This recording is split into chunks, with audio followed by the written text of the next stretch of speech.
So I go to see the most famous of the Bogart movies, which is Casablanca. And I completely bowled over by this experience because Casablanca, I don't have time to tell you the plot, but Casablanca takes place in the city of Casablanca, where Bogart is living, and Ingrid Bergman has gone there to escape the Nazis who are after her and her husband. And so, my goodness gracious, this is the story of my family, because I had heard my entire life, I've been growing up hearing the story of how my parents barely got out of Paris before the Nazis arrived. The German army had the rapid defeat of the French army, the stunningly rapid defeat of the French army. It happened so fast, everybody was caught off guard. They had to get out of the city, my parents, and they were married in 1938. This is now 1940 we're talking about, when the French front collapsed. The German army is pouring through, and suddenly everybody's rushing to the train station, and my parents had trouble getting a train, and they went to the train station. The trains were so crammed and crowded, it took all day long for them to get there. And they finally got into the quay, and there were no trains. And finally, this old, decrepit train arrived, and they got out on the train, got out, and they finally managed to get out of Paris. And I heard this story many times. We would get together as children and ask the parents and their friends to tell the stories. I heard this over and over and over and over again. So I go to see the Casablanca movie, and my God, if one of the most dramatic scenes in the Casablanca movie is a flashback of Humphrey Bogart waiting for Ingrid Bergman at the train station. She's supposed to meet him there. And in that particular scene, it is raining very, very hard, and Bogart is waiting for her, and there's steam coming out, there's pouring rain, and the piano player arrives and grabs Bogart, gives him a note, and he opens the note to read the note, and the note says, "Dear Rick, I cannot come, love, Ilsa." And Bogart is thunderstruck by this, and the pouring rain hits the ink of the note, and the ink blurs on the note, and Bogart looks completely devastated. The piano player grabs him, drags him onto the train, and the train chugs out, the steam of the train, the ink pouring down, and Bogart looks completely sick and drags him away. So I see this thing, and I leave the movie, which seems all about my parents' story and getting out and just barely making it out of France. And I leave the movie theater, and I hunt for a payphone. I don't even go home. Payphones were very expensive, but I could not resist. I call home, and I said, Dad, the day you left Paris, was it raining? Absolutely not. Well, Dad, you sound very, very certain. What makes you so sure? How do you remember this was 25 years ago, 1964, 1940, 24 years ago? How do you remember? Well, I remember it very, very clearly because it was very dry spring. That made that the fields of France were very dry. It made it easier for the German tanks to roll fast. And that's what almost helped get us get caught, because that was one of the reasons they were going so fast, is that the fields were very dry and it was easier for them to move fast. So I remember very clearly what the weather was like. And that was very striking to me that my father remembered this. It was a kind of a striking thing for me to think, well, Hollywood had to make a movie. They didn't have time to look up the weather report. They didn't care what the weather report was. And I thought, well, didn't bother me very much. It seemed quite reasonable Hollywood had to make a movie. But it was very striking to me as a personal experience to see that movie and think that this thing in my life was represented through this story as told by Hollywood. Was very striking to me because it told the story that was so eventful to my parents' life.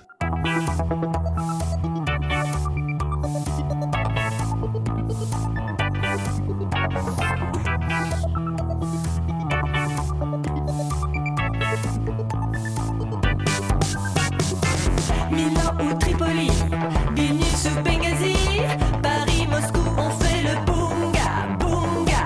Bangkok ou Bogota, Le Caire ou Jakarta, Gustavia, on fait le bunga, bunga. Hello, welcome back. I'm Alex Gourevitch, coming to you from São Paulo, Brazil. Today we've got something a little different. Regular contributor Alex Gourevitch will be speaking to the political scientist Peter Gourevitch, who was the founding dean of the Graduate School of International Relations and Pacific Studies at the University of California, San Diego. And they'll be talking about their family history, about their Menshevik grandparents and great-grandparents, about political identity, and how one side left the Soviet Union and the other side stayed, about life in exile and fleeing from Paris before the Nazi tanks rolled in. In the second part, only for subscribers at patreon.com/bungacast, we learn about the way this family drama relates to American labor history, what happened to the Gourevitches who remained in the USSR, the Kazan telegram and execution under torture, and finally what the legacy of Menshevism was. Now, before the interview, let me just tell you a little bit about the new BungaCast. We release new episodes every Tuesday, with additional episodes most weeks on Thursday or Friday. While 2 episodes a month will be free, the rest of our episodes in full are at patreon.com/bungacast. There you'll find shows with our regular contributors, not just Alex Gourevitch, but also Catherine Liu, Amber Lee Frost, and Lee Phillips. We have episodes with writers and editors from Damage Magazine with whom we're partnered, and plenty of original episodes with the Bunga Boys, that is myself, Philip Cunliffe, and George Hoare, on current affairs, film, and much else, plus extended interviews, like the second half of the episode you're about to hear. So if you subscribe to the Unholy Alliance tier for $7 a month, you'll get 4 original exclusive episodes a month you can't get elsewhere. And if you'd like to join the BungaCast Reading Club, where we present and discuss classic works and more recent works that you need to know to understand the world today, sign up to the Grand Corruption tier for $12 a month. Subscribers also get a free subscription to Damage Magazine. We hope to see you over there, and now here's Alex Gourevitch talking to Peter Gourevitch about the earth-shaking events of the 20th century through a personal lens. So my name is Alex Gourevitch, and I am a professor of political science at Brown University. And today I am joining BungaCast as a regular contributor. And my first interview for BungaCast is with Peter Gourevitch, who is a retired political science professor at UCSD. More importantly for me, probably less important for the listeners, he is also my father. Thank you for joining us today. My pleasure, Alex. And I am interviewing Peter because he has written a family history about his 4 grandparents who were Mensheviks, who fled first the October Revolution, then to Berlin, where they then had to flee the Nazis, then to France, where they then had to flee the Nazi invasion. And along the way, some family members didn't make it, either in Russia or in Germany or in France. Many of them did finally make it to the United States. And this memoir kind of takes us through the big question of how and why they knew to leave when they did, and perhaps why some didn't make it out. And sort of through that tells us some surprisingly new and original insights about the political history of those sort of earth-shaking 20th century moments. So, Peter, I wonder if you could, well, I can't call you Peter throughout this interview, so I'm going to call you Dad. Yeah.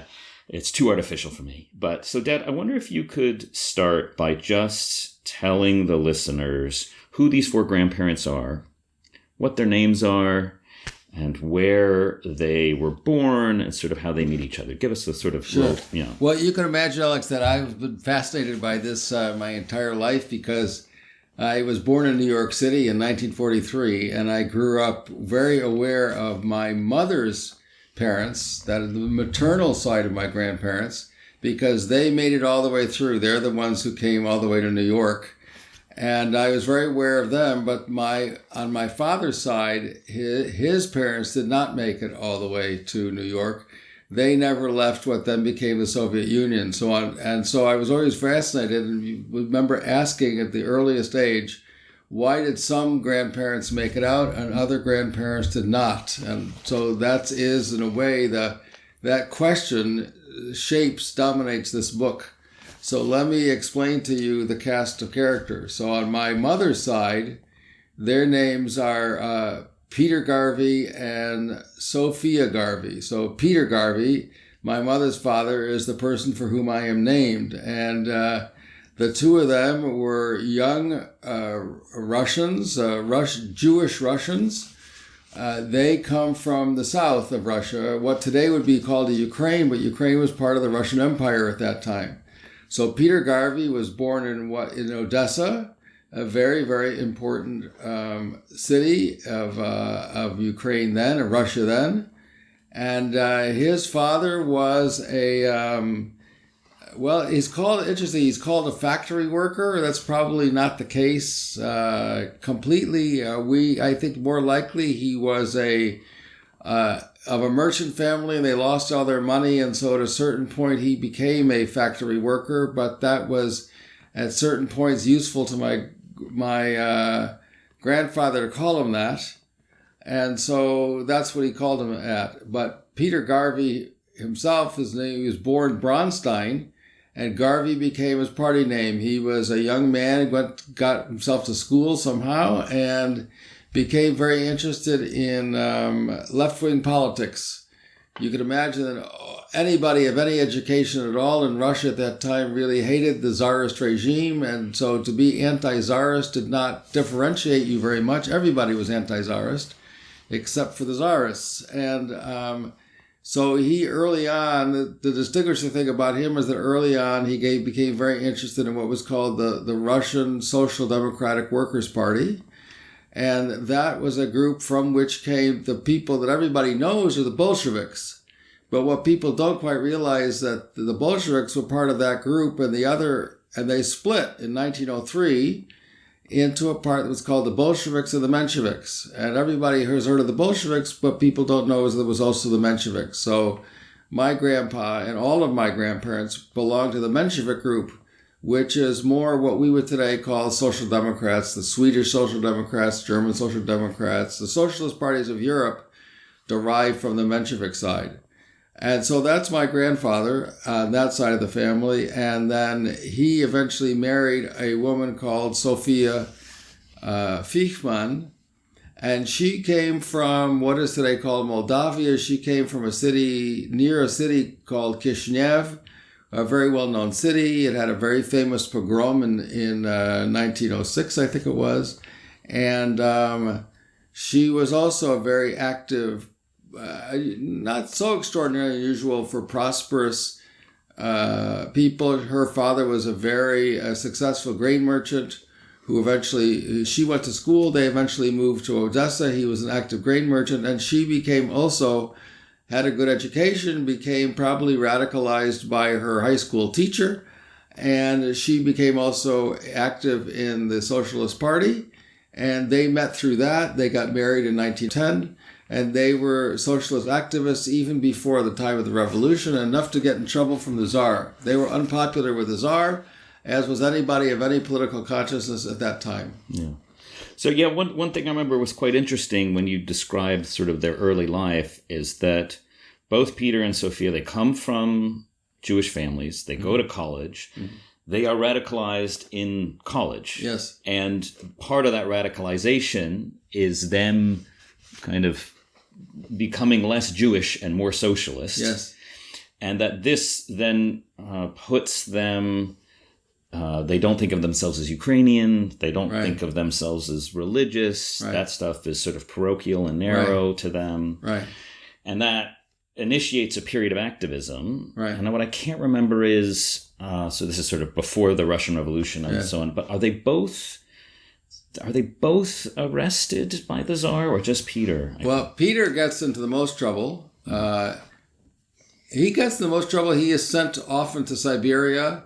He is sent to prison. There are some pictures of him in some Siberian prison camps, so we have evidence of him being sent there. She's also arrested at various times, but I don't think she's ever sent to Siberia. Yeah. Peter escapes from Siberia and makes his way all the way to Western Europe. I see. And he studies there. He meets... Western Europe is now full of refugees. I see. Of all political persuasions, and he meets, it's a whole network, a refugee network. They all meet each other. They all get to know each other. I see. My grandmother, Sophia, is a very feisty, active person. I wish I could, imagine Barbara Streisand as a politically active person in a radical party. That's sort of my image. My grandmother, I think, is shorter than Barbara Streisand, but imagine a feisty Barbara Streisand, Jane Fonda, that kind of personality, Hillary Clinton, all those people whipped into one person. Yeah. My grandmother was a very feisty lady, and there are stories that she knew Lenin. There were a lot of them in Switzerland. We think of Switzerland as a very bourgeois place, but it was very tolerant at that time. A lot of these people wound up in Switzerland, and there's a story of my grandmother having an argument with Lenin, who was already pretty radical, and they argued about politics. And part of the story is that Lenin they meet in my grandmother's, one room, hotel room or boarding house room, and they're arguing, and he's sitting on her bed, and the story is that she was upset by this. I have no idea if this is remotely true, but they all knew each other, these people, because they were just, political exiles. Political exiles, and how many Russians were they? They talked to each other. They could speak the language to each other and all this kind of thing. I don't know that she had the privations of Siberia. I don't think we have any information. I don't think she went to Siberia, but she did go to prison sometimes, and he did. But George Garvey, Peter Garvey was poorer.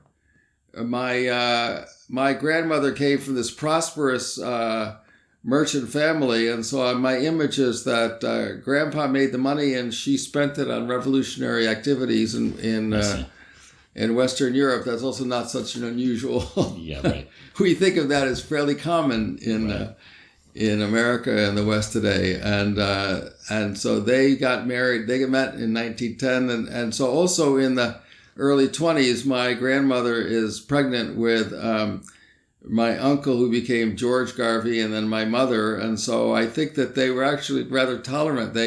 They sent them when she was pregnant. She was sent when they were sent to prison. A lot of prison was exile. It wasn't prison the way we think of it, as they were forbidden to live in important cities. Right. And so at one point they were sent to Riga, which is in Latvia, which was controlled by the Russian Empire. That was considered a gentle exile because it was a civilized city. I see. And so she could handle her pregnancy there. I see. So that's Peter Bronstein, who takes on Garvey as his party name, and Sophia Fickman, who takes on Garvey when she marries Peter. And tell us about the other side. Well, the other side is interesting from the question that you were alluding to. When you talked about Fickman, you said, well, though they were of Jewish cultural background, their Judaism was not the dominant thing. This was a period when Jews and many other people were becoming conscious, politically conscious. Mm-hmm. Many of them, or some large numbers of them, chose Zionism. It became interesting to many of them. But others became politically active in different ways, and this group became Social Democrats. The group that fascinates me, it's the other side of the family where that's very interesting to me, because my father's father is named Boris, and his father was a rabbi. And that rabbi had 6 children. They came from the city that's not where we were born, but they came from a city which today we would call Dnipro, which is in the middle of Ukraine, it's to the south of Kiev, a fairly important city along the Dnipro River. And so he was a rabbi, and it fascinates me that of those 6 children and a daughter, none of them became religious. None of them were religiously active. None of them became Zionists. None of them were active in that movement. And there was quite an important political movement of politically active Zionists. None of them went down that path, which I find really quite interesting. They all went down a somewhat different political path, a democratic socialist path, and that's an interesting choice. I would like to know more. I wish I knew more about their considerations, but I have no written evidence of any of their discussions about why they made that choice. I only know that they made that choice.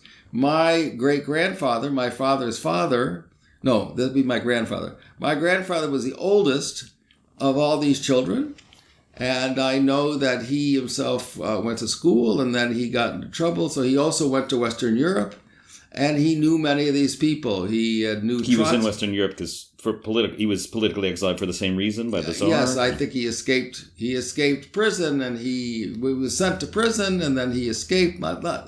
How these people escaped, I have no idea. How they escaped, how they got the money to get out, but how they lived when they were there, I've never understood very well. But he went there. I think there's some evidence that they all knew each other. All these members of the Social Democratic Party, which was still the Mensheviks, the Bolsheviks, different factions. They all knew each other. They had meetings. They went to these meetings. They knew each other. And the only evidence I have is well, that's a long story. I can't tell it right now, but that he went back in 1916. Because his wife at the time was pregnant, and my father was born in 1916, and then sadly his birth mother died, and so the woman that we all considered my father's mother, my grandmother, was my grandfather's second wife, but my father was extremely attached to her. And a lot of the story has to do with this woman's name, namely Ladia. She was also a social democratic activist, and my grandfather met her and they married, and that's who my father knew and talked about all the time. So on your father's side, there's Boris Gourevitch, and there's Lalia Gourevitch when she marries. Abramovich was her name, but Gourevitch, okay. Right. And so it's quite interesting. One thing you note, and just for the audience who's listening, that's quite interesting is one important decision is they all joined the Mensheviks instead of the Bolsheviks after the RSDLP splits. But another choice that's equally significant, sort of lower level, is that they don't go into the Zionist side. They don't join the Jewish Bund. Right. They really become non-ethnically defined socialists. Yes. And they do see themselves as socialists. Yes, they do. And so there they are. They've done some college. It's unclear exactly what their occupation is. World War I is going on. Right. It's the Tsarist Russia. They're all Mensheviks. Yeah. And then the revolution happens. Yes. And the Bolsheviks take over.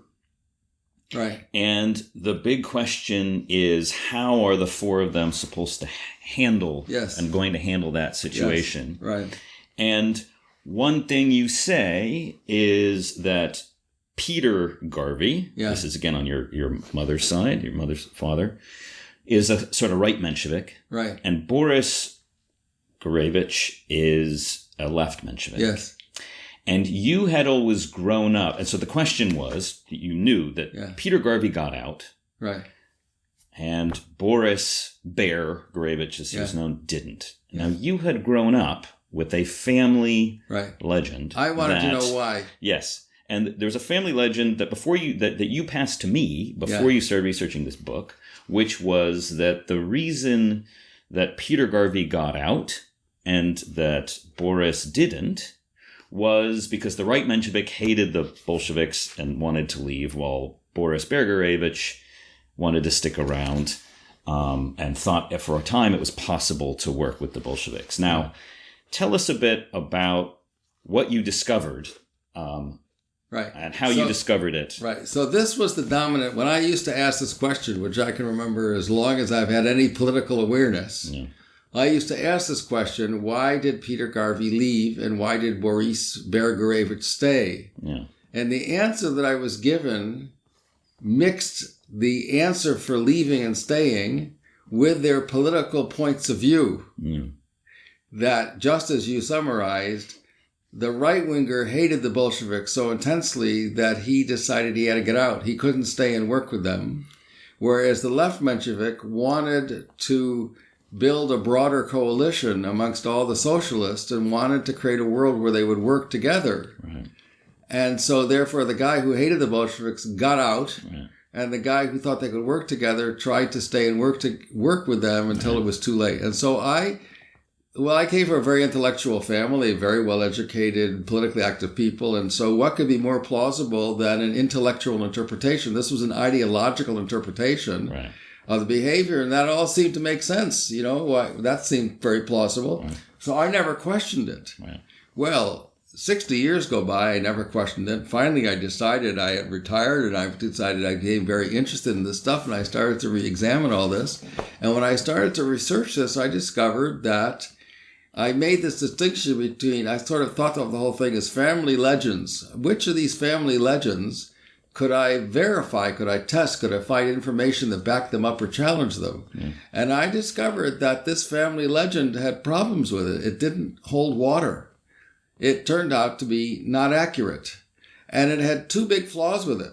One of them was I discovered that in 1922, they were both still there in the Soviet Union, and they both requested permission to leave at the same time. So tell us, just for the audience, just want to step in there to clarify for those who might know the details. 1922 is 5 years after the Bolsheviks have taken power. Right. So for a Menshevik who hates the Bolsheviks to still be around is a little bit of a surprise. So first the question is, if he hated them so much and tried to get out, why is he still there in 1922? Doesn't completely make sense, because if you look at the other Mensheviks who also hated them, they got out earlier. They got out in 1919, 1920, 1921. Why is he still there? Yeah. If he should have left earlier, by that theory, he should have left earlier. Right.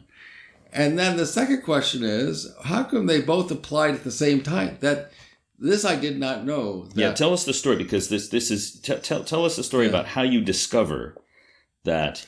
Well, so who has requested. I started to do work here. This is running ahead of other pieces, but there's a series of letters that the one who stayed, Boris who stayed, started to write letters to his relatives who were living in the West, who were already in Berlin.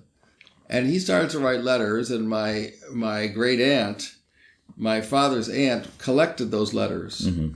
And so I one day ran into a student who was a Russian speaker. She was the children of emigres, and I hired her to translate these letters. Mm-hmm. And I was doing that process, and then I hired another person to help me do research. And this student started going through this quite remarkable archive, and she found in these archives materials that showed that he had applied, that Boris had filled out an application. Where are these materials? They're in an archive prepared by a Russian organization called Memorial, which Putin has recently dissolved as an organization. I see. But this was still available at the time. You could look it up. You could look it up online, and you could find it. And so she says, "Peter, look, there's this material," and said they've applied. He has applied already in 1922, and same thing with Garvey. So both grandfathers, the right and the left Menshevik, in 1922 have applied to leave.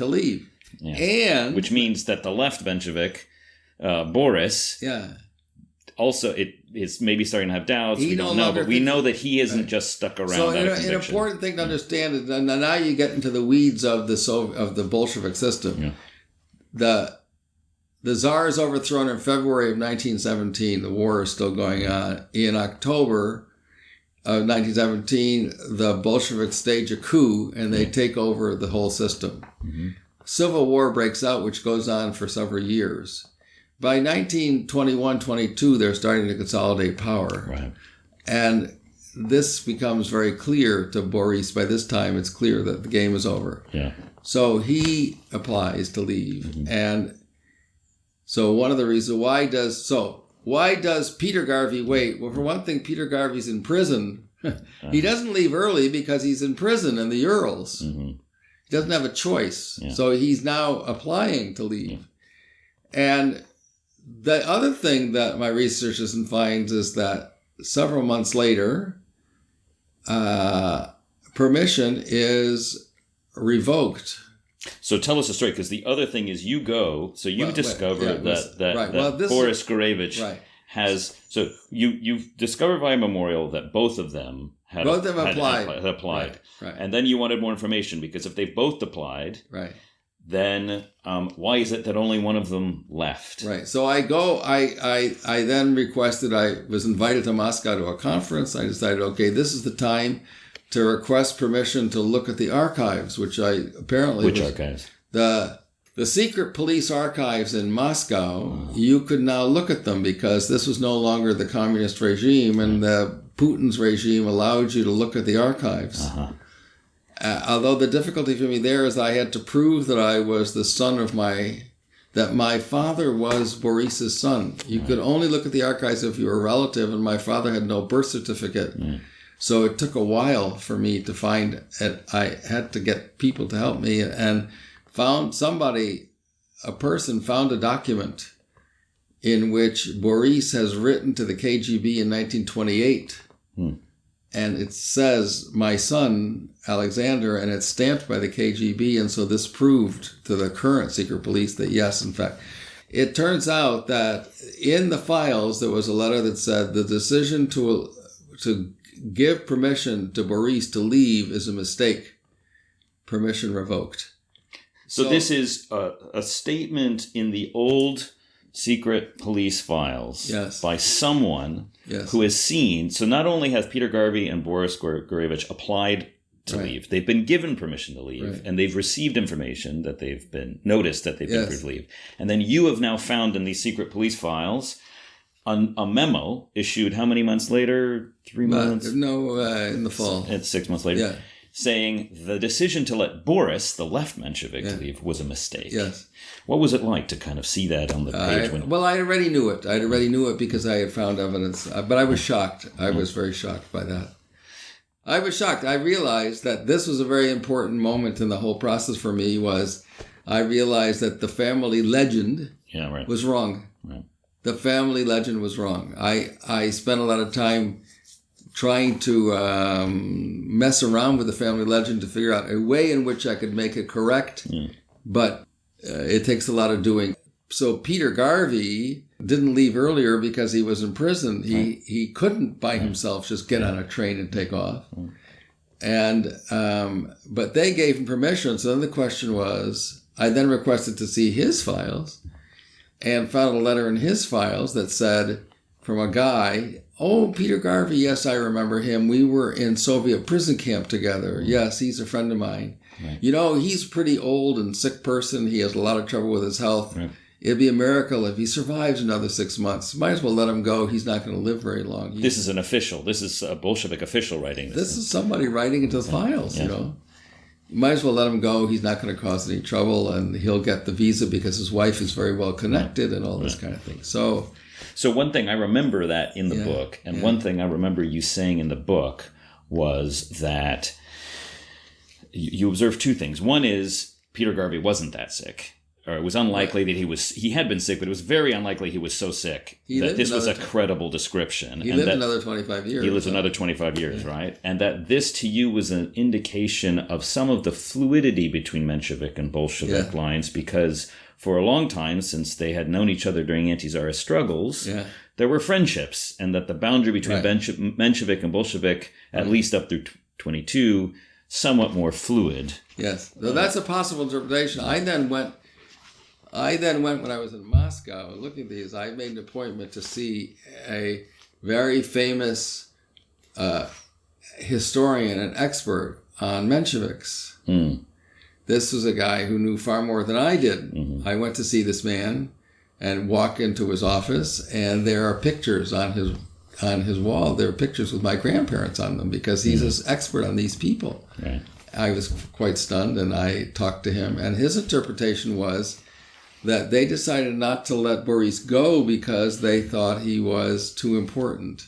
Aha, yeah, we'll get to that. Yeah. Right. Well, so that raises this question. The reason I brought that up right now is that the expert's interpretation, which had to do with party power, right, and there's party power interpretation, but then there's these other ones that you could think of. The party is still in disarray. That assumes that the party is in rational, organized control, that any party official would have realized this.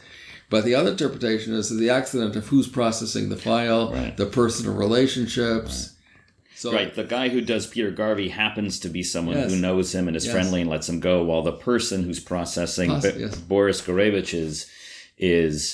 is someone who, for his own reasons, thinks actually this is too valuable a person to go. So this is the crucial moment. It decides why Boris is denied permission to leave. Right. He will now stay and eventually die at Stalin's hand. And Peter leaves. I want to say one other thing about just because you didn't mention it, but it's in the book, is that when you requested these KGB files, one thing that really struck me was that you said some of the secret police files were still stapled shut. Yes. This is 3 or 4 generations of, this is the OGPU. Right. This is not the KGB. It's not the FSB. And yet the current secret police wouldn't let you look at certain files. Some of it's stapled shut. Right. And it struck me that the one continuity, it is that sort of this, just this evidence of the continuity of the security state. Right. Sort of one of the real most lasting institution of the 20th century represented in that moment is the kind of. So I asked I've asked people who are much more expert than I am in reading in these files, and their interpretation is why is it stapled shut is that they think that it is to protect the children and descendants of the officials who were doing these materials, that any descendant would find out who gave these orders. I see. It's a pretty thin, pretty weak. It still sounds a lot like self-protection by a security state. But what are they protecting? Right, the children. Yeah. The children.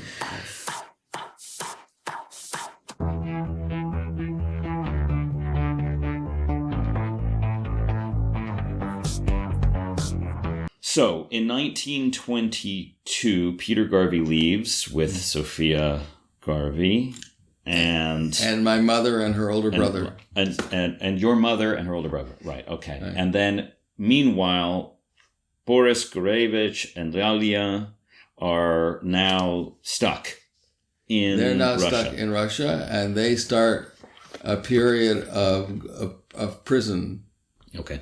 So I just think for our people who are listening, so the important thing is this, in terms of interpretation, the rival interpretations, the expert, this man Nenarakov, the historian that I go see, his interpretation is that it has to do with they don't want to let him go because he's too active and influential. He's a real leader amongst the Mensheviks. Right. And they prefer to keep him inside Russia, inside the USSR, because they want to watch who writes to him, who corresponds to him. He's too active. Right.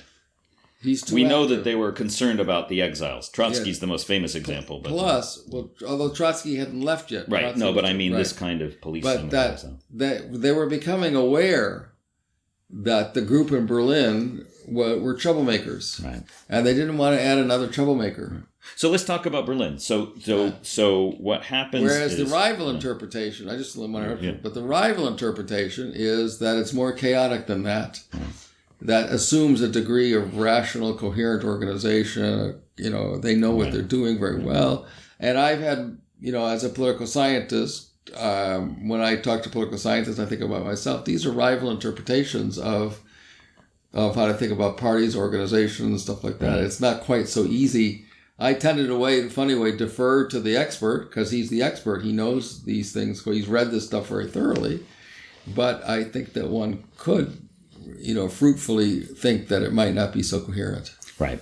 Okay, back to Berlin. So Berlin. So the Garveys flee to Berlin. They arrive in March of 23. They arrive March 23. Yeah. And that is where your mother is. Yes. Your father, who's a young boy, is now with your father, Alexander, or Shura, who I'm named after, is with his father, Boris. And Back in Russia. Yeah. And I will leave it to people who read the book to kind of follow the details of that moment. But a decision is made, or there is strong encouragement coming from the Mensheviks in exile in Berlin to get your grandfather Boris, to send your father Alex to come to leave Russia, to send him away. He is reluctant to have his son sent away, but he can see there's no future for him in Russia or in the USSR. And I should say that the Mensheviks are the pull. No, that's too strong. Yeah. Boris is worried about his son. Yeah. Trying to decide should he send him or not. Yeah. But anyway. Okay. So eventually he decides to send Shura to Berlin in 1931. Yeah. Although that was another new thing you discovered, was that he asked for permission as early as 1928 to send. Right. And that was another kind of discovery. The letter that I got that proves that Boris is the father of my father, is the father of my father, was the request to send him to Berlin in 1928. And I didn't know that. I didn't know that was so early he had asked for that permission. Yeah. So now your father, Alexander, is in Berlin. Yeah. And there he meets your mother because they're both in the German socialist youth movement. Is that right? So with all these exiles, the younger ones, because they're still young, relatively young, teenagers. They're teenagers, yeah. Are they teenagers? But yeah. And so they join the socialist youth. It's 1931. Yeah. Tell us just briefly sort of what's who is sort of... who's presiding over these Mensheviks in exile? What's daily life like before the Nazis take over? Well, the Mensheviks have formed a group. They've arrived in the early 20s. My family is a little late amongst they're not the earliest arrivals. They formed in 1920, the biggest bunch of them came. They formed a group. They formed a journal. They had amongst their leaders was a guy called Martov, who was the most important of these people. He had been a close friend of Lenin's, and they split very severely. And there was Martov and Martov's sister and a bunch of other people whose names are well known experts in that circle. And they had formed an organization that published a journal. So remember, nobody knows anything about these Bolsheviks. These are completely unknown names. Lenin, Stalin, Trotsky, all these names are completely unknown. And so... Unknown in Germany, you mean? In the West. In the West, I see. Suddenly Russia, one of the biggest countries in the world, is being governed by a group of completely unknown people and everything. So that this organization in Berlin is one of the few groups of expertise in the world about who any of these people are, their ideology, their beliefs, anything about them. I see. So they start writing this journal, which I think is probably being picked up by the foreign embassies all over the place and paid attention to. And what's the name of the journal? Socialist Perspective, something like that. Okay. And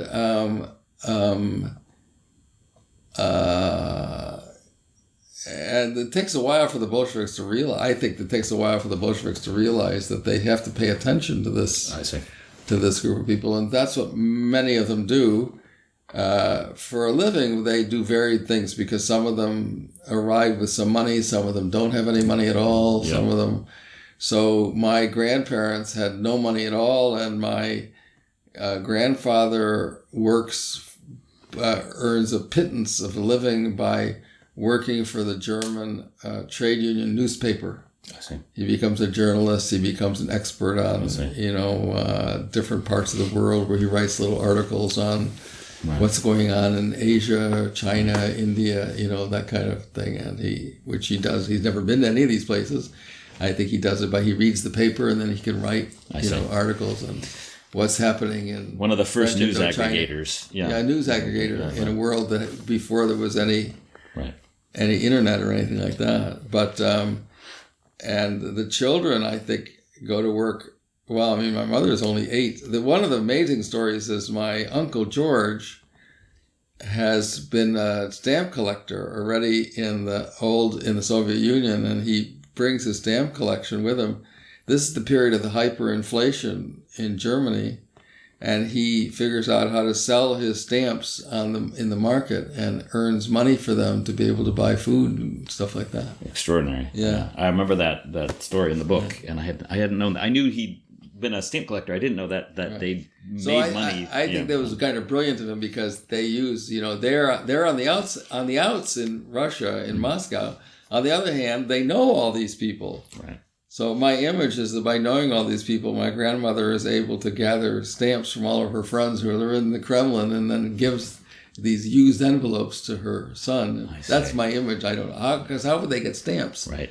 If you're not in power, or you're on the outs, nonetheless, she can go around and see her friends and pick up stamps. Well, she was close enough. I remember you saying that at one point, that grandmother of George's mother, the Gourevitch, she writes Trotsky once. She's trying to get medicine. So they clearly had some connections. My mother got sick, and my grandmother used her contacts in the Kremlin to get medicine from the Kremlin pharmacy.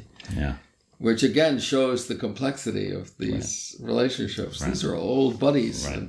So in Berlin, it's a very brief period because then the Nazis Well, no, come to power. They arrived in 23. Well, yes, half of them in the 20s, right? That's true. 1923. They lived 10 years, a decent life in Berlin without, because the German Social Democratic Party takes care of them, and this is the biggest Social Democratic Party in all of Europe. Right. In a fairly prosperous economy. So then we move and then the Nazis come to power, 33. And this is where there's a story that you told often when I was a kid that is sort of something that continues to stick out to me, which was, you always told me that the reason that your parents and the Mensheviks generally knew to leave Germany right away was not because they were Jewish, but because they were socialists. Yes. And in the book, you mention that this has to do with the fact that the first people that the Nazis built the concentration camps for was all the democratic opposition. So I wonder if you could just say a little bit, sort of, what is it that happens to your parents' friends and acquaintances that makes them know we better leave now? Well, so the Nazis, were very good at the lust for power, and they understood that the thing to do was to break the opposition, which would then leave them free to attack Jews or anybody else that they wanted. They could do whatever they want, and so they make use of So they take power on the 30th of January of 1933, and then there's the Reichstag fire. Reichstag is the major. Is the Capitol building, and there's a fire which people think was staged by the Nazis, a false flag operation, and the Nazis immediately use this to get emergency powers and immediately arrest the whole Communist Party and then start locking people up. Mm-hmm. And they start building Dachau and other prison camps and throwing people in these, throwing them in there, beating them up, ransacking offices of these organizations, and essentially effectively starting to destroy first the communists, then the socialists, the trade unions, all sorts of political opposition, and quite a lot of Jewish leaders and people like that. But a lot of it was aimed at the political opposition. And so they would beat these people up and they would all talk, then let them out. Right. So they would go tell all their friends, oppose, be careful, these people are going to. So people started to leave right away. So the point is that it was a calculated campaign of terror. I mean, the point was to you first had to find the most powerful organizations in society, the communists, the socialists, the trade union leaders, the journalists, the organized Jews. Terrorize some of them, beat them up, torture them, let them go, and tell their stories to just force everybody to scare people into leaving, which is interesting. So you because the way you point out, you went looking for that famous poem by first it came from the communists and now I'm suddenly forgetting the poet's name, but it's not a poet. It was a famous political activist. A political activist. And your point about people read this as first they came for one minority group. Yeah. And then we didn't say anything. He says first they came for the communists, and I wasn't a communist. I didn't say anything. Right. And then they went for the socialists. I wasn't a socialist. I didn't say anything. Right. And then they came for the Jews, and I wasn't a Jew. I didn't say anything. And he goes through a whole long list. Right. And finally, they came for me, and there was nobody to speak out. Right. And your interpretation, so the dominant reading, I remember reading that poem in grade school, actually. Yeah. And the reading was, the Nazis went after all these little vulnerable minorities. Yeah. And that's not how you read that poem. Right. How do you read it? Well, my interpretation is that they went after the political opposition first. Right. They went after anybody who had they did split. It was social splitting that they went after minorities, but it wasn't random minorities. Right. It was groups of power, people who were in power, had some pieces of power. Right. They went after the political opposition first. That's communists and socialists had 40% of the vote. They weren't some small little disorganized groups. They weren't small little disorganized groups, and they went after people of which there were large groups of the population didn't like them. Yeah. there were lots of people only too cheerful to have them gotten rid of. Oh, good, they're getting rid of the communists, they're getting rid of the socialists, they're getting rid of the unions. There were many people that those are good people to get rid of. We're happy to get rid of them. Yeah. So the reason this matters is there's this incredible... the reason that this fact about the kind of politically calculated organized terror, and this is what scares the Mensheviks into leaving, stood out to me this time when reading the book, was that you have this incredible story of your father committing an act of political vandalism. Yeah.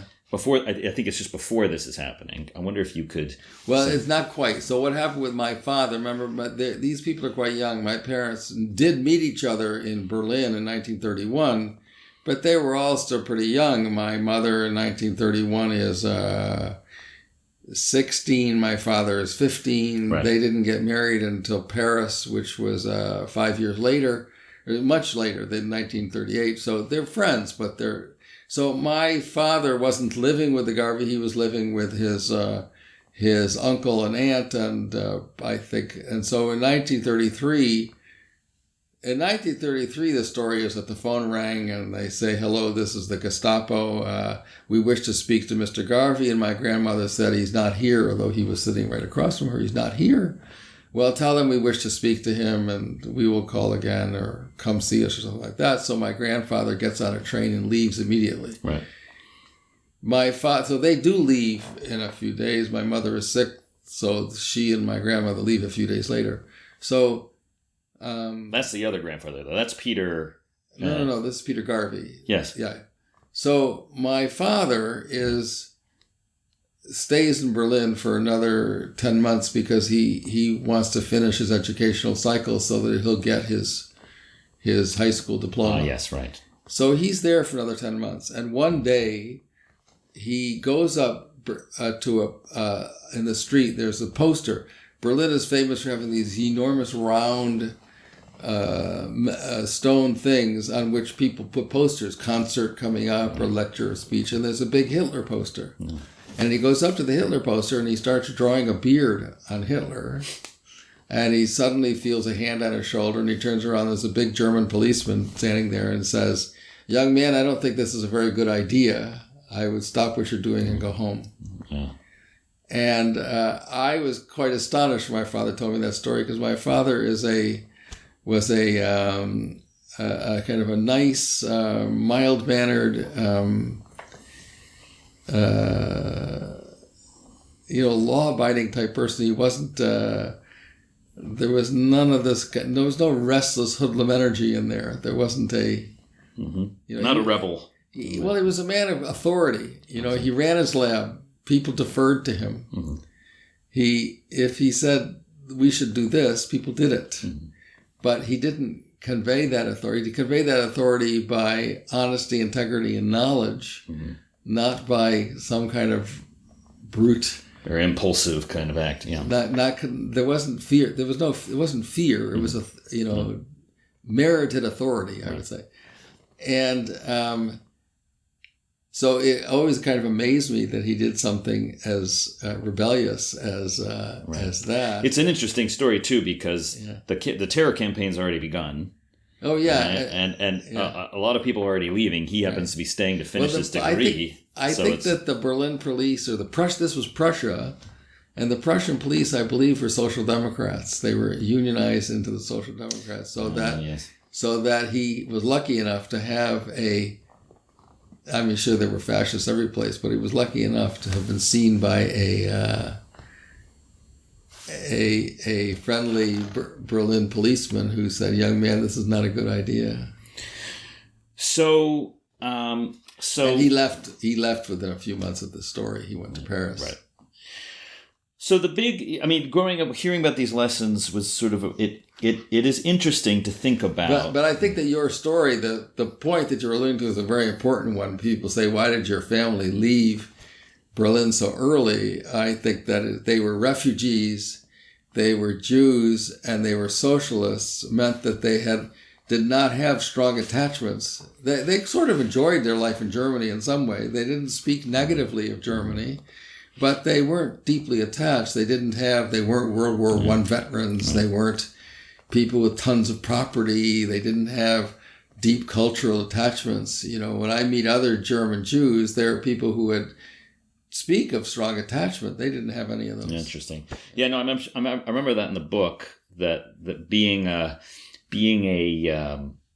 exiles already, they weren't nationals. But then you also say, and that it was less about being Jewish and much more about being socialist. That really is what prompts them, because they see that the key initial central feature of fascism is the systematic and terroristic destruction of the opposition. Right. And that's what singles it out as a form of anti-liberal, anti-democratic And they're politics. getting fast information through their networks. Right. They're getting fast information back. The people like them are getting grabbed, beaten up, jailed, and then, thrown out and said, get out of here. It's interesting for the kind of contemporary fascism discussion, because it seems to me that this feature of what fascism does get overlooked. Yes. It's just assumed that somehow fascism is whenever people are being really cruel to vulnerable minority groups. Right. But there's a lot of ways to be very cruel to vulnerable minority groups. You don't, the U.S. is testament. You can do that through our ordinary institutions. Right. What really this story about how they knew to leave relates to this broader discussion, it seems to me, because it reminds us of this really distinguishing feature of fascism, which is first the systematic destruction of democracy, not just by overthrowing institutions, but going after all the organized sites of power, starting with these political parties that are quite powerful. Right. Well, I think it's also a confusion to me. It's one of the several things that motivated me to do this book was, it's to me one of the confusion things about understanding the Holocaust as it came out of Germany, was that I think that many people who don't have the time to read much history think that what are the Nazis? Oh, they came to power to kill Jews. And I think that's not quite accurate, that that wasn't the dominant part of the initial program. The initial program was to destroy Weimar democracy and take over the state and create a fascist state. And then once they had that power, they then turned to killing Jews. But that wasn't, when war broke out, they took over that. But that wasn't the initial project. Right. And that's almost 10 years later. Yeah. I mean, they treated Jews very badly. The laws of the wearing the star, throwing them out of occupations and all that, the destruction of Jewish position in society was happening. But the actual annihilation was later.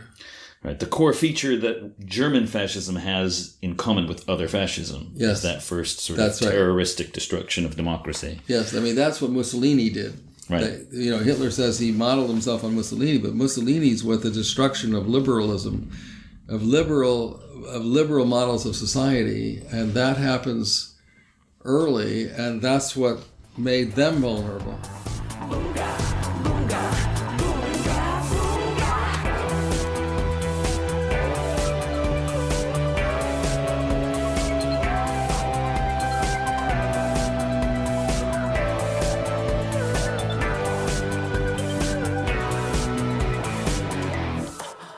So I want to take us to the part of the family that has ended up in France. Mm-hmm. So this is your mother and father.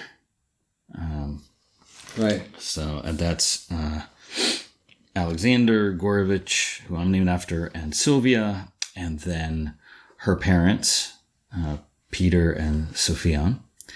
And I want to bring us to 1940. Right. When they have to leave. Okay. And I wonder if we could do that by you telling me or telling the listeners this famous story, famous in our family, about going to see the movie Casablanca. Okay, well, that's a very dramatic moment in my life because so it's 1963.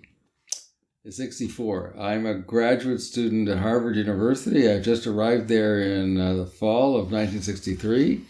And it's exam time in Harvard Square. And by tradition, there is a Bogart festival that they always have an exam period. And I go to see the most, this very famous activity in Cambridge, Massachusetts. They do from all over Boston. People would come to see Bogart movies at exam time and late. At those days, exams were in late January. So I go to see the most famous of the Bogart movies, which is Casablanca. And I completely bowled over by this experience because Casablanca, I don't have time to tell you the plot, but Casablanca takes place in the city of Casablanca, where Bogart is living, and Ingrid Bergman has gone there to escape the Nazis who are after her and her husband. And so, my goodness gracious, this is the story of my family, because I had heard my entire life, I've been growing up hearing the story of how my parents barely got out of Paris before the Nazis arrived. The German army headed the rapid defeat of the French army, the stunningly rapid defeat of the French army. It happened so fast, everybody was caught off guard, and that they had to get out of the city. My parents, and they were married in 1938. This is now 1940 we're talking about, when the French front collapsed. The German army is pouring through, and suddenly everybody's rushing to the train station, and my parents had trouble getting a train, and they went to the train station. The trains were so crammed and crowded, it took all day long for them to get there. And they finally got into the quay, and there were no trains. And finally, this old, decrepit train arrived, and they got on, and the train got out, and they finally managed to get out of Paris. And I heard this story many times. We would get together as children and ask the parents and their friends to tell the stories. I heard this over and over and over and over again. So I go to see the Casablanca movie, and my God, if one of the most dramatic scenes in the Casablanca movie is a flashback of Humphrey Bogart waiting for Ingrid Bergman at the train station. She's supposed to meet him there. And in that particular scene, it is raining very, very hard, and Bogart is waiting for her, and there's steam coming out, and it's pouring rain, and the piano player arrives and grabs Bogart, gives him a note, and he opens the note to read the note, and the note says, "Dear Rick, I cannot come, love, Ilsa." And Bogart is thunderstruck by this, and the pouring rain hits the ink of the note, and the ink blurs on the note, and Bogart looks completely devastated. The piano player grabs him, drags him onto the train, and the train chugs out, the steam of the train, the ink pouring down, and Bogart looks completely sick and drags him away. So I see this thing, and I leave the movie, which seems all about my parents' story and getting out and just barely making it out of France. And I leave the movie theater, and I hunt for a payphone. I don't even go home. I hunt for a payphone. In those days, people didn't have cell phones, so the only way you could call if you're not at home is to find a payphone. Payphones were very expensive, but I could not resist. I call home, and I said, Dad, the day you left Paris, was it raining? Absolutely not. Well, Dad, you sound very, very certain. What makes you so sure? How do you remember this was 25 years ago, 1964, 1940, 24 years ago? How do you remember? Well, I remember it very, very clearly because it was very dry spring. That made that the fields of France were very dry. It made it easier for the German tanks to roll fast. And that's what almost helped get us get caught, because that was one of the reasons they were going so fast, is that the fields were very dry and it was easier for them to move fast. So I remember very clearly what the weather was like. And that was very striking to me that my father remembered this. It was a kind of a striking thing for me to think, well, Hollywood had to make a movie. They didn't have time to look up the weather report. They didn't care what the weather report was. And I thought, well, didn't bother me very much. It seemed quite reasonable. Hollywood had to make a movie. But it was very striking to me as a personal experience to see that movie and think that this was a kind of very eventful to me, that this thing in my life was represented through this story as told by Hollywood. Was very striking to me because it told this story that was so eventful to my parents' life. And so that got them out of Paris, but that was only step one in them getting out of danger, because it got them out of the city before the Nazis arrived. It was learned that one of the things that the Nazis did as soon as they got there, with the Nazis came the SS. The SS went around looking for its enemies, and since my grandparents had been living in Berlin before they fled, the Nazis had lists of people they were looking for, and that they was known just after the war, when they went and talked to the people where they had been living, that the SS showed up the day after the Nazis arrived at my grandparents' house looking for them. Yeah. So now they're in the south of France. They went to Toulouse. They all got to meet in Toulouse. So now the question was, how were they going to get out of Toulouse to escape? The armistice was settled, that they made a deal, they settled with the new French government that the south of France would be governed by what was called Vichy France, and the Germans would control the rest.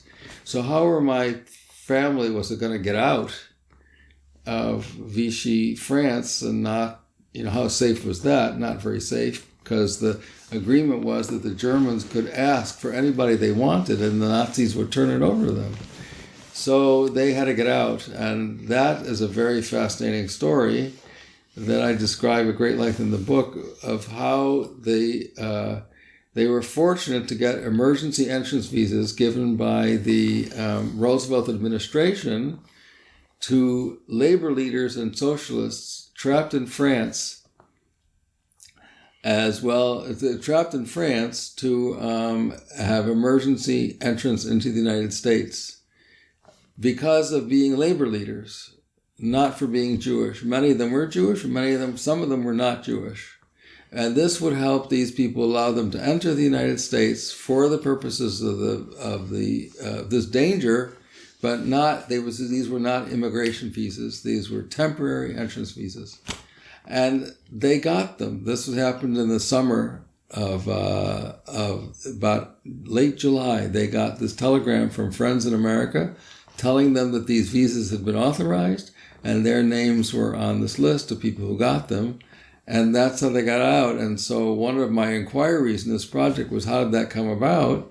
And it came about by lobbying by the American labor movement, which I found documents. It's quite a long story, how the American labor movements had lobbied very much, because the labor movement could show to them that one of the top villains, this is back to the situation in 1933, we know that what the Nazis did was go after the opposition, and labor leaders and trade union people and socialists were on the top of the list of enemies of the regime because they would fight against the regime. And so they wanted to save these people, and the American labor leaders knew this, that these were enemies of the regime, and they worked very hard to persuade the Roosevelt administration that these were enemies of labor, but also enemies of democracy and enemies of the United States, that the United States should be active in fighting against these people who were threats and dangers to America.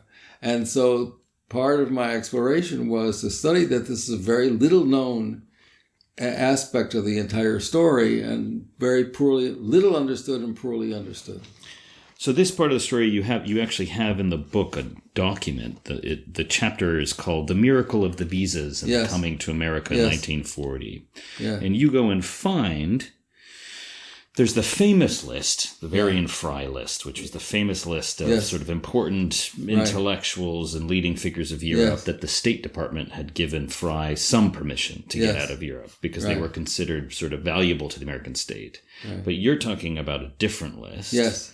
And this list is a product of, you say it's the American labor movement. Could you sort of tell us a little bit, who are the major figures here who are they lobbying to get these visas for people like your parents? Right. So the Varian Fry is a very interesting story, and this is very famous. It was featured, the Varian Fry story was featured at the time of the Holocaust Museum opened in Washington. There was a special exhibit of the Varian Fry story. Varian Fry was himself a very kind of upper-class guy from the East Coast, and money was raised to help him go over and save prominent European intellectuals. Hannah Arendt would be famous to our listeners, but also a very large number of artists, writers, all kinds of people, to save them because it was known that the Nazis would destroy them. These were already people on, the list of forbidden artists and things like that. And he went over there and he worked in the south of France in Marseille. In fact, there was recently a movie that was shown on Netflix called Transatlantic that I've heard a lot of people talk about. It was about Varian Fry and that activity, and there was quite a lot of these. But this that I'm talking about is not part of that organization. They worked next door to each other, but it was not part of that operation. This is quite different. This was labor leaders. And so So when I went to the Holocaust exhibit, I went very soon after the opening of the Holocaust. I was quite fascinated by that, of course, like any Jewish refugee. That would fascinate me. That whole issue fascinated me. And I had a friend who worked there, a college friend who had worked there because she was an expert on film, and she told me a bunch of interesting things to do, and recommended I meet one of the people who had helped create this exhibit for Varian Fry. And I met this person and I had a very interesting conversation with her. And then I told her my family story, and she was we had a somewhat difficult conversation because she was sort of thought that I didn't understand my story very well. She said, "Oh, that can't be more than a couple dozen people. That can't be very many people. I don't remember specific numbers. That can't be very many people because there was such anti-Semitism in the Rooseveltian State Department that they can't have saved very many people of the kind you're talking about." And I said, yes, I agree with you. There was terrible anti-Semitism of Breckinridge Long, and we agreed on all that facts.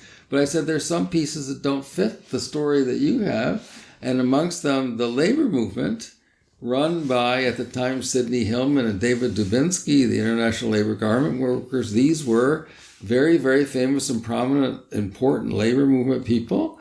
And they worked very hard. They were very aware of the Nazis early on, and they worked very hard to save labor people, European labor people, because they thought they were important to the American labor movement. Mm. And they succeeded in some significant number of saving a bunch of people. And so we had some disagreement about this, and, no, I understand part of your story, but you don't understand part of it. And we went back and forth over this and had a real difference in interpretation over how to understand. I mean, we didn't disagree on the big thing that the Roosevelt administration, that they hadn't done enough, and that there was a lot of anti-Semitism, but we disagreed on how to understand a piece of it. And I went to New York and met people who worked in the labor archive at NYU, which had a very big one, and they agreed that they had had a difficult experience kind of getting across the story that they had researched, the importance of the American labor movement. And so I found this kind of interesting because to me it represented also a kind of somewhat of a distorted emphasis on understanding kind of the origins of how the Nazis came to power in Germany in the first place, was not realizing people neglected the importance of these battles over the struggle for democracy. The saving Jews, the struggle for democracy, and the fight over labor movement were, to me, a bunch of interconnected pieces. Okay. And here I saw it was being reproduced again in this misunderstanding of how to save these people. Because I thought that the meaning of the story, these visas were gotten by American labor movement pressure on the Roosevelt administration to save European labor leaders, of which my grandparents were a portion. So I thought one of the rare times in history where being a labor leader was a political advantage, and they had gotten the benefit of it. So. Yeah, it's quite interesting that somehow she was reluctant to accept that there could have been another group of Jews who got in, and in part because she somehow couldn't grasp that they didn't get in because they were Jewish. As you say, they happened to be well enough placed in the Menshevik movement and with the labor leaders that they were on the list that the kind of American labor movement was. And by complete accident, I came back to San Diego shortly after this happened, and my mother had moved to San Diego to be near me and the family. And it just happened the day I came back, she was being visited by one of her old Russian Menshevik friends.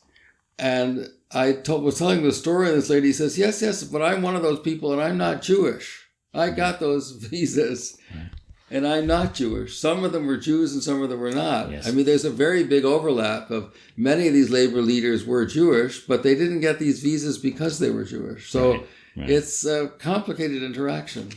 No, this is another. You used to tell me when I was younger that almost every step across Europe in this time for our family was determined less by their Judaism and more by their politics, knowing when to leave Berlin. Yes.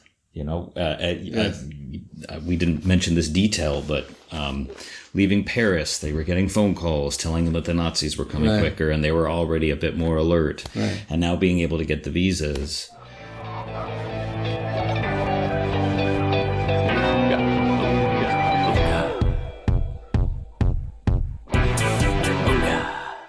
Alright, that's the end of the free episode. For the full episode, you'll have to subscribe at patreon.com/bungacast.